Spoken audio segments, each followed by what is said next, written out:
So just a quick video on molding and casting. These are some trolling heads I was messing around with a few years ago. And this is a 3D printed part, and it's been cleaned up really nice. It was off of an Objet, so it's high res anyway, but you spent a lot of time sanding this. You can see it's not shiny, but it's got a really consistent finish. And then it's got just I think I just shoved a dowel through there. And the reason for that is I wanted to cast these with a piece of brass rod in it. So basically you take like a cup, usually a paper cup, but in this case, you just hot glue it down like that. And then you can pour in your silicone till it fills up kind of right to the end of the part. We don't need to do a two-part mold here because this part is really simple and it's easy to get out of the mold.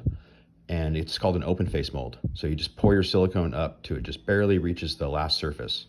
And then after it's cured, you pop it out of the cup, and you always have another cup to cast it in to keep its shape. But basically you would take an X-Acto knife and just barely slit it down to the master, to the point where you can pull it out of the part.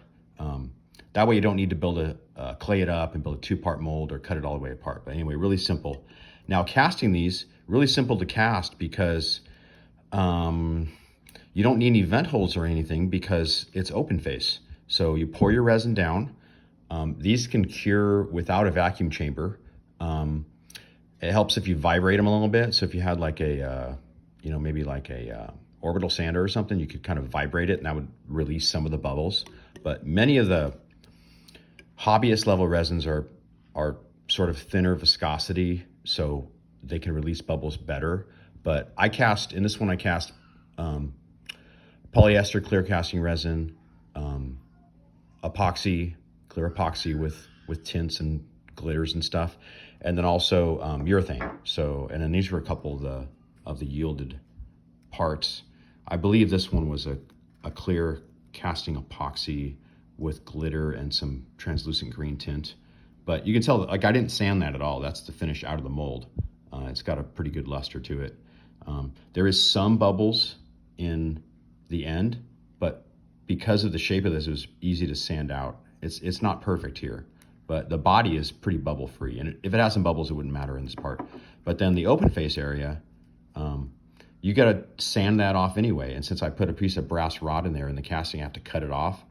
So you can tell that end's a little screwed up, but it doesn't matter because it's covered by a skirt. But if you were making handle frames or something, you really need to think about that. And if you're going to have bubbles, is it going to be strong enough? So usually you do want to cure those casting urethane resins in a vacuum chamber. It really helps.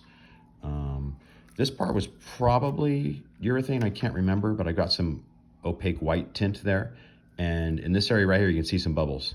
So they didn't come out perfect. You know, I cast these at home with no pressure pot. And I got a pretty good result fairly consistently.